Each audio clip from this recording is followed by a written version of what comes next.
So hi beautiful people, welcome back to my YouTube channel, and if you are just tuning in for the first time, welcome back. Welcome to the channel proper, like not welcome back, like welcome. So um it's so good to have you here. And last video I spoke about myself a bit, and the channel and what the channel is going to be about. So today I want to be discussing one very important topic. A very important, not okay, very important topic. Some of us can relate to it, and most people cannot relate to it because it's just some group of people that can really relate to the whole talk. So let me get into the video proper. The title of this video, or what we are going to be discussing in this video, is the pros and the cons of being a first child. Let me say in an African home, because I think it's different. It's an African home, and like I said, it's not everybody that can relate. Only we the, you know, we the first child. So, like I said, it is a very interesting topic, and I can't wait to get into it. But some other times too, some other time when I want to talk about, all those positions, last born, all those middle born, that some of them they just be sport, not sport, but a little bit, I'll invite somebody I know that is either a last child or in between child. Let me put it that way. An in between child, and I will discuss with them. So now let me get into the video proper. So number one, for me, the should I say the pros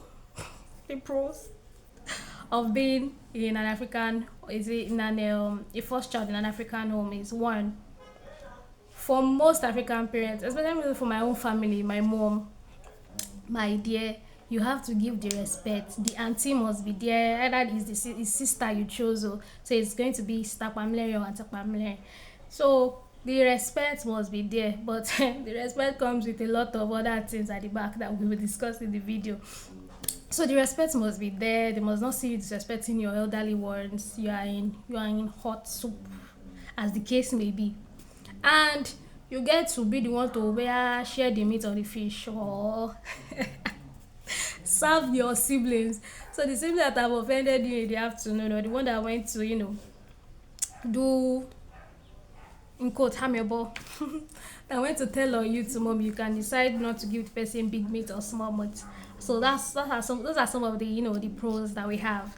And you very important, you get to be a you get to be the what should I call it now?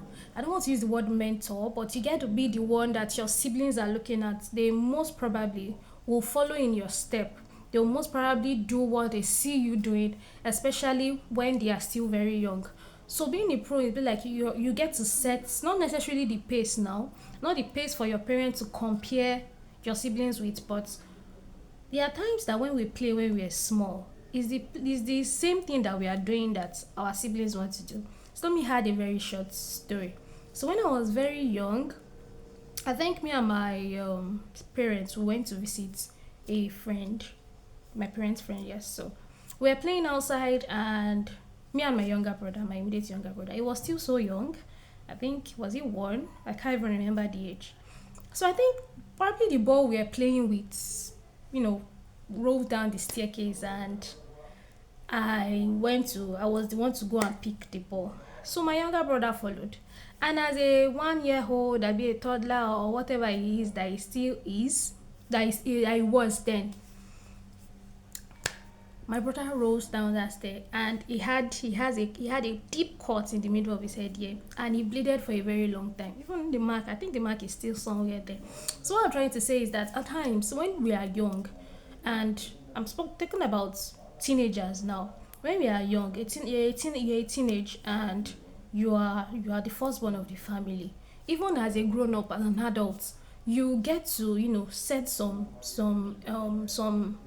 zero, I don't want to call them rules now, or set some pace for your siblings. They follow, if not all, part or some of whatever it is that you do. So that is that. So that's some of the pro. Now let's go to the con. Respons- responsibility a lot. Like it choke. It choke it. King James version. It choke. So you get to be the one that do most of the things in the house. You get to be the one to watch out for them. You get to be the one to look after them. You take the blames. Like, for example, now the day my brother fell down the stairs, I didn't know he was following me behind me. Sure you get. But when my parents were going to talk, they were like, "Didn't you see him? This, that, that." I took all the responsibility, and I was still young then too. So what do I do?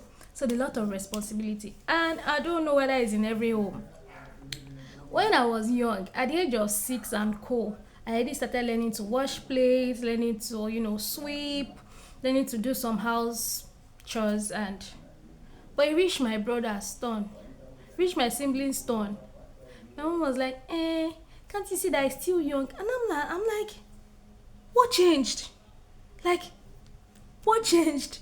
When when I was 6, when I was 7, when I was 8, I was doing all these things that you are saying that they cannot do.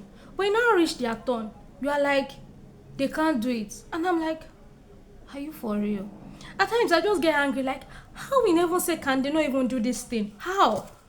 I did it when I was way young. Mama, that's one of the that's one of the this thing of being a first child though. When I realize it, I know that at times it still gets me angry. When my mom is like, they cannot do it. I'm like, they cannot do what? Are they kids? They are not kids anymore. So why will you say they can? At their age, I'm already doing this thing. So that's it. And when they now get to do it and they didn't do it well, they are still coming back for you. Your parents will be like, didn't you see that he didn't sweep before well? I mean, when you use electric before, didn't you see that you cannot help him to? So I'm the one that will still do this one. That is it. Oh. And another thing is that you have to care for them. It's not a con now. I don't think it's a con. I'm not going to say it's a con. It's not a disadvantage, but you get to care for them in the sense that be the elder sister that you are. At times you just need to check up on them, pop up on them, how far, what's up, and you get to chop all the billing. So Vic says offer send money for your my brother's even out to now send money for your boys now. All those ones they'll do it. You get to care for them. Apart from giving them money now, you get to look after them, like put yourself in the role that you are. It's just like being a father, being the father of the house or of the family. You're the head of the family. So I'm not saying you're the elder of your siblings now. I'm just saying that if you put yourself in that role, you know that I'm supposed to check on this guy. I'm supposed to do this. For example, now what I'm talking about is that my parents say something about my younger ones now. They will call me or talk to me like your brother did something like this, your sister did something like this, like that. Sure you get. So it's part of what you take up. So now imagine your parents are not there. How will you care for your siblings? How will you care for your younger ones? So that's part of the responsibility of being a first child. And at times you might need to take charge in decision makings and ensuring they're on the right paths. Your sibling said he wants to do this, he wants to do that, and he brings it to you. You can pray about it along with him. Ensure that are you sure about this thing that you want to do? It's not like you just bluntly say no, like our African parents used to do. I feel like when saying no to a grown up, or yeah, even to a teenager, because they now have their own thinking sense, although they might not be thinking in the right way, but your own job is to tell them no and let them see the reason why it is not supposed to be so. Not that you just tell them no and you leave them wondering, why did they say this, why did they say no, why is it no and nobody is saying anything, I want to do this and my dad just say no, my mom just says no, my auntie or my sister just says no. Give them the reason. This is the reason why I said this and this. So with that being said, I hope I've been able to give some pointers on being the pros and the cons of, or advantage and disadvantage, whichever it is you want to use, of being a first child in a family. And I feel like our parents put responsibilities to on the first child, most time they see you as someone that you can really talk to. Even if at times, there are points where we are grown up and our parents feels like there's nothing I want to say that this child is listening to me. Someone that is around you, very close to your generation, or can really relate to you, is your sibling, like the firstborn of the house. So they can go to your sibling and be like, can you see what this person is doing? Do you think is good? At least that one, the first child is closer to the parents in terms of, how do I put it now? In terms, I don't want to say age, but they can relate more with them. Say, do you think it's good? Do you think it's not good? This one, that one. And if they feel like, and even if you're or the firstborn, when the firstborn feels like, even what, and the parent comes to the firstborn and they tell the firstborn that this is what is going on. If the firstborn also feel like it is not right, the first child can proceed. There is a way you relate more with your siblings than the way your parents relate more with them. I don't know if that makes a lot of sense. There's a way you can just be on a lighter mode, the way you say, the way our parents say things at times, they stand in a place of authority. Sure you get. But as a first child, it's not all the time you have to be, I've forgotten the word to use now. Authoritative. At times you might just need to come down to your siblings level, talk to them one on one. You are not perfect. They also don't like some things that you are doing, just like the way you don't like the way some things that they are doing. But have you ever tried to listen from their own perspective? Have you ever tried to see things from their own perspective? Have you ever tried to sit down on a lighter mood? Yoruba used to say one adage that, I think I'll try and interpret it in the video. Like, tọmọ ìyá méjì bá wọnú yàrá, tó bá rẹ́rìn jáde wọn ò bára wọn sòótọ́ ọ̀rọ̀. At times I feel like it's not all the time true. Okay, let me now say it in English. Yoruba they says, please, I'm interpreting in Yoruba, like Yoruba. So the adage says, if two children from same mother and father enters a room, probably to have no, not even probably now, to have a discussion, and comes out smiling from from this angle to this angle. So they mean when they enter into the room to to discuss, and they come out smiling from year to year, like I said, they did not tell themselves the truth. But I feel like there are times that if we say it in a way, we are all adults now. Your siblings also feel like they are adults too. So you have to talk to them at least with an amount of respect too. They are grown ups too. They can take decisions on their by themselves too. So if you want to talk to them about changing decision or changing something that your parent or you yourself do not like that they are doing, you have to, give them the amount of respect they deserve as an adult. Do you understand? You don't just blot it out on them like when they were young. When they were young, they were childish. They did a lot of childish thing, and you can as well just talk to them how you want to. But when they are grown up, when they are adults, you need to give them an amount of respect also when talking to them. So, and on a final note, the whole point of this is, no matter the bond that you are, no matter no matter the bond, no matter the position you are in the family, either you are the firstborn, you are the lastborn, you are in the middle, a family of six, family of five, or whatever family it is that you find yourself, learn to stand in gap for the family.